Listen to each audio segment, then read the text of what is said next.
El Papa León XIV ha cesado al obispo Ciro Quispe de Perú, acusado de tener relaciones amorosas con 17 mujeres. Fue denunciado por una amante porque estaba celosa de otra amante del obispo.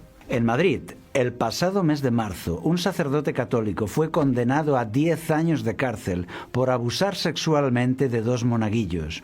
Una tragedia terrible para esos niños y para sus familias. Informes del gobierno sacan a la luz miles de casos así. 230.000 víctimas de agresiones sexuales del clero solo en España. Muchos de ellos son niños. Se trata de algo que afecta a una buena parte de la población. Unos porque son agredidos y otros porque quedamos escandalizados, indignados con esto. Este 8 de febrero, los obispos han firmado un acuerdo con el gobierno de España para indemnizar a las víctimas de los sacerdotes pederastas. La Iglesia pagará a las víctimas y esos sacerdotes no irán a la cárcel. ¿Es el celibato útil para la santificación del clero? ¿O se convierte en una causa de delincuencia, en un peligro social?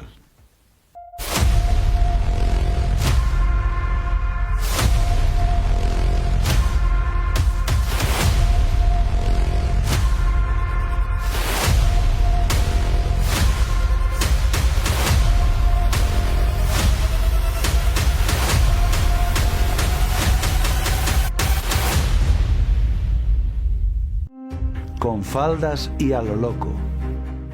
El obispo Ciro Quispe López, prelado de Juli, en Perú, fue investigado y se destapó un escándalo sexual y financiero dentro de la Iglesia. Mantuvo relaciones sexuales con al menos 17 mujeres, entre ellas una monja. Así siguió este obispo playboy con sus actividades hasta que una de sus amantes se puso celosa de otra y le reclamó. Esto provocó discusiones y riñas entre varias mujeres implicadas, lo que descubrió toda la trama. Una historia que da para grabar una serie de televisión llena de secretos, habitaciones lujosas, pasión y traición. Este obispo es un viejo conocido del Papa León XIV, porque los dos eran obispos cercanos trabajando en Perú. Cuidado, no estamos diciendo que sean amigos ni cómplices de nada, solo que fueron colegas cercanos en su trabajo.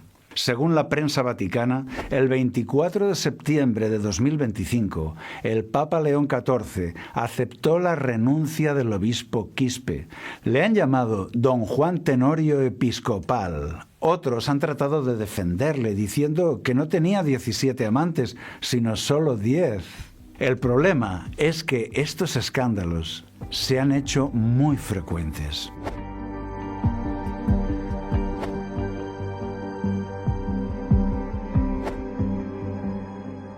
¿Qué está pasando?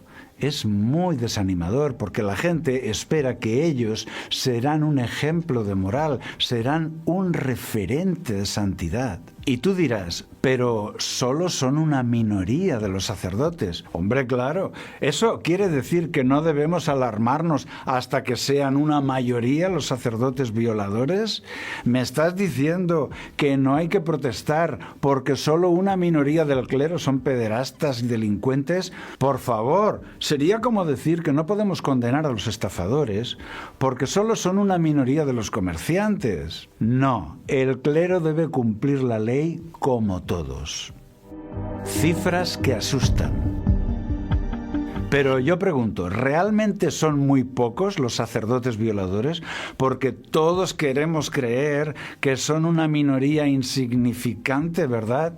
En Logos TV lo hemos investigado. La Oficina del Defensor del Pueblo del Gobierno de España lo investigó profesionalmente, con estudios, expertos y encuestas. Y lo que encontró nos dejó asombrados. En su informe oficial de 2023 declaró lo siguiente: existen en España más de 440.000 víctimas de abusos en el ámbito de la Iglesia Católica, entre agresiones de sacerdotes, de laicos, de profesores, de personal.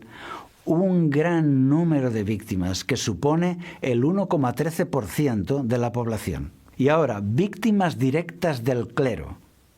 el 0,6% de la población adulta. Son 230.000 personas que afirman haber sufrido abusos directamente de los sacerdotes o religiosos.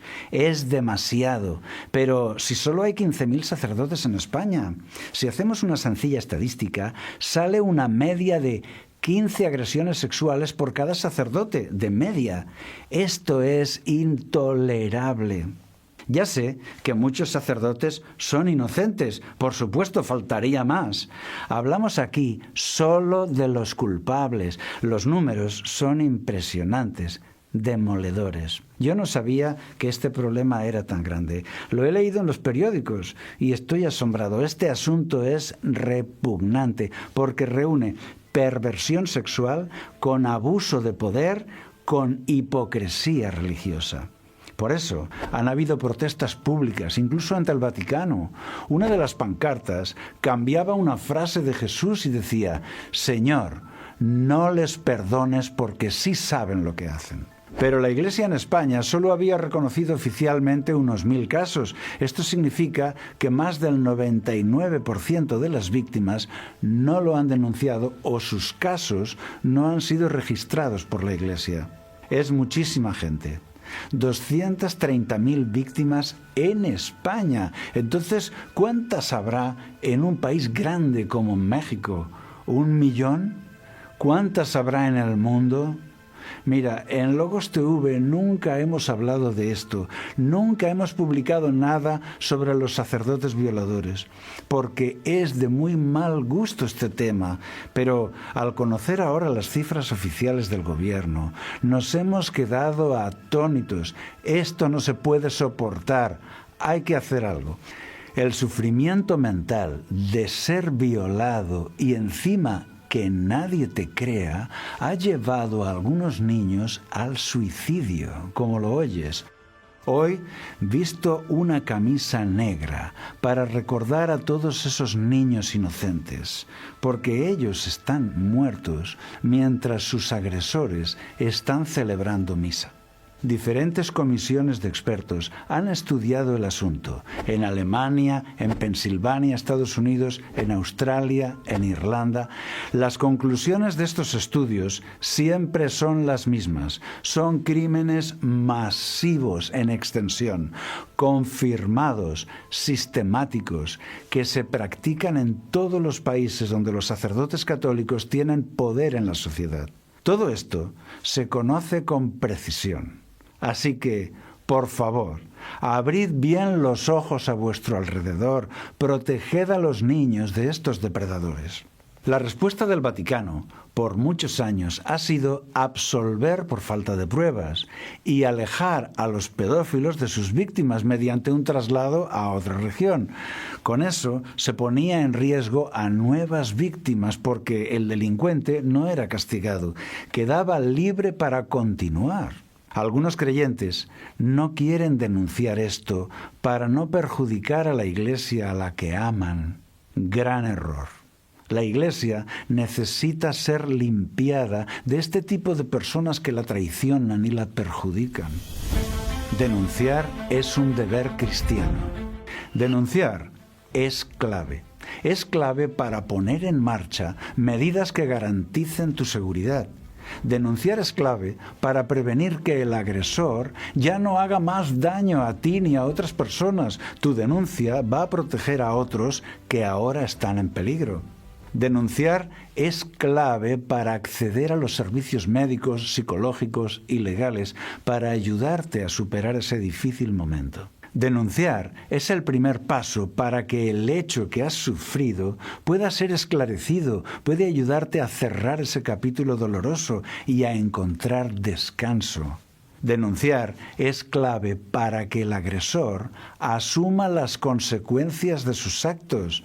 Denunciar es clave para visibilizar el problema de las agresiones sexuales y fomentar una mayor conciencia social, y así que puedan mejorar las políticas de prevención y de protección para todos. Por eso, si tú eres víctima de abusos sexuales o tus niños han sido víctimas, denuncia, no seas cómplice de un delincuente, denuncia por el amor de Dios. Basta con llamar al teléfono de la policía o con declarar en una comisaría. El teléfono de atención por delitos sexuales en España es el 016, llamada gratuita 24 horas. Te pongo en pantalla el teléfono también de atención por agresiones sexuales en los Estados Unidos, en México, y puedes buscar en Google cuál es el número en tu país. Le pedimos a Dios que no se resuelva todo esto con dinero, solo porque la Iglesia tiene dinero ilimitado más que las víctimas y puede comprar su silencio pagando una multa. Le pedimos a Dios que los tribunales de justicia hagan justicia, que los curas delincuentes paguen con cárcel como los demás ciudadanos. El acuerdo. Datos solo de España. Hoy la sede de la Iglesia Católica en España tiene registradas a 2.002 víctimas reconocidas por la Conferencia Episcopal Española. ¿Has oído bien? 2.002 víctimas de abuso sexual del clero reconocidas. ¿Y esto? Solo son los casos en que los obispos las han reconocido. Otros casos los han rechazado alegando falta de pruebas. Y otros muchos que han sido violados no han querido denunciar porque es doloroso para los niños y para los padres. Para resolver esto, evitando la cárcel, los obispos crearon un departamento llamado PRIVA, Plan de Reparación Integral de las Víctimas de Abusos de la Iglesia Católica. Es una institución para denunciar estos casos dentro de la Iglesia y darles una solución. Pero ha pasado el tiempo y las soluciones no llegan. Solo el 2% de las víctimas han sido compensadas. Las víctimas se han sentido defraudadas. Por eso, el Estado español no ha tolerado esta situación. Y ahora el gobierno les ha forzado a compensar a las víctimas. Pero la Iglesia ha declarado oficialmente que lo hace porque la Iglesia tiene mucha moral.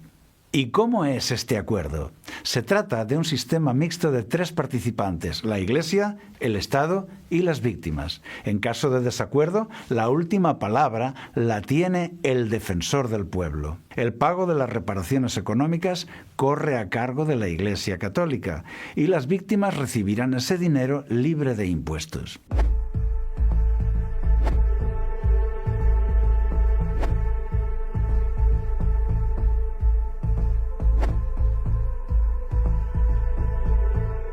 El Estado decide la cantidad de la indemnización y la Iglesia Católica paga a la víctima. El ministro declaró: es un acuerdo relativo solo a las víctimas de abusos sexuales del clero católico, no a los demás. Para las víctimas es una ayuda, ya que hasta hoy no tenían nada porque muchos delitos ya habían prescrito. Pero toda esta tragedia social nos lleva a una pregunta. ¿De verdad el celibato ayuda a los sacerdotes? ¿Por qué el celibato? El celibato consiste en no tener pareja, renunciar al sexo. El papado lo impuso como obligación para todos los sacerdotes católicos en el siglo XII. Fue en el Segundo Concilio de Letrán en el año 1139, 11 siglos después de crearse la Iglesia cristiana. Porque si hubiera sido una enseñanza de Cristo, no hubieran esperado 11 siglos en darse cuenta. Pero no, es una enseñanza medieval. La polémica siguió y siguió hasta hoy. Y todavía hoy la Iglesia Ortodoxa sigue ordenando a los sacerdotes casados. Pero, ¿qué dice la Biblia? Jesús enseñó que el celibato es voluntario y solo para algunos. Hay eunucos que asimismo se hicieron eunucos por causa del reino de los cielos. El que sea capaz de recibir esto, que lo reciba. El apóstol Pablo enseña que un soltero puede vivir un ministerio más dedicado y más ascético que un casado, pero teniendo en cuenta el riesgo que eso supone, recomienda mejor casarse. En cuanto a las cosas que me escribisteis, Bueno le sería al hombre no tocar mujer, pero a causa de las fornicaciones, cada uno tenga su propia mujer y cada una tenga su propio marido. El soltero tiene cuidado de las cosas del Señor, de cómo agradar al Señor, pero el casado tiene cuidado de las cosas del mundo, de cómo agradar a su mujer. De manera que el que la da en casamiento hace bien, y el que no la da en casamiento hace mejor. En los primeros siglos, el líder de la Iglesia debía estar casado, era una condición para elegir al obispo, así lo enseñaba Pablo. Es necesario que el obispo sea irreprochable, marido de una sola mujer, sobrio, prudente, decoroso, hospedador, apto para enseñar. De todo esto se concluye lo siguiente: el celibato permite una dedicación más intensa a la labor pastoral. El celibato es solo para algunos, no para todos los predicadores ni pastores. El celibato debe ser una elección personal, libre y voluntaria, nunca obligada. Responde a un llamamiento de Dios personal. La sexualidad es algo natural y sano, creado por Dios para la felicidad en el matrimonio. Dios prefiere que te cases antes que vivir agobiado por la represión de tu sexualidad, lo que la Biblia llama quemarse. Si no tienen el don de continencia, cásense, pues mejor es casarse que estarse quemando. El Vaticano sostiene que el celibato hará a los sacerdotes más santos, pero la realidad es que a algunos los convierte en monstruos. La sabiduría de Dios se manifiesta en la Biblia enseñando que los líderes religiosos estén casados. Esto permite una sexualidad ordenada y natural, evita la desesperación y las aberraciones. En la práctica se ve que este matrimonio previene el delito, previene los abusos y los escándalos. El celibato es para todos. El celibato sí es para todos, me refiero a todos los solteros. Así es, para Dios, la vida sexual debe existir solo dentro del matrimonio. Cuando un cristiano tiene novia o novio, si tiene relación sexual con ella, se va a llenar de hormonas generadas por el acercamiento sexual, dopamina, oxitocina, endorfinas. Este cóctel de hormonas románticas le tiene en las nubes y no le permite pensar con claridad sobre su pareja. Está ciego a sus defectos o medio ciego, y precisamente en una época en que debe tomar una decisión importante: elegir pareja, casarse. Y esta elección debe hacerse en base al carácter de las personas y no por la química sexual. Por eso, la excesiva confianza sexual te va a ayudar a equivocarte, a fracasar, a sufrir. Es mucho mejor dejar la sexualidad para después de la boda y tener la cabeza bien despejada. Jesús predicó que la pareja debe ser una sola carne. La sexualidad es mucho más que un acto físico, no es solo placer ni una respuesta biológica, es un lenguaje que crea un vínculo psicológico, un vínculo profundo, emocional, espiritual. A esto se refiere la expresión una sola carne. Es la entrega total de la persona, cuerpo, mente y corazón. Un compromiso en serio, una entrega por amor, en seguridad y confianza. Yo sé que esto no está de moda. Yo sé que la moda social hoy es que se practique el sexo de forma libre y sin límites, pero los cristianos estamos llamados a vivir de forma diferente, siguiendo las enseñanzas de Jesús. Así que anímate a obedecer. Dios dará la ayuda necesaria para cada situación, para que tú seas fiel, para que tengas victoria. Dios es muy claro en esto. El celibato no es para el clero, es para todos los solteros. Dios creó la pareja humana, hombre y mujer. Ese es su plan para el ser humano. Así que, si quieres ser fiel a Dios, elige una pareja para unirte a ella hasta que la muerte os separe. Y hasta entonces, la virginidad es el camino marcado por Jesús.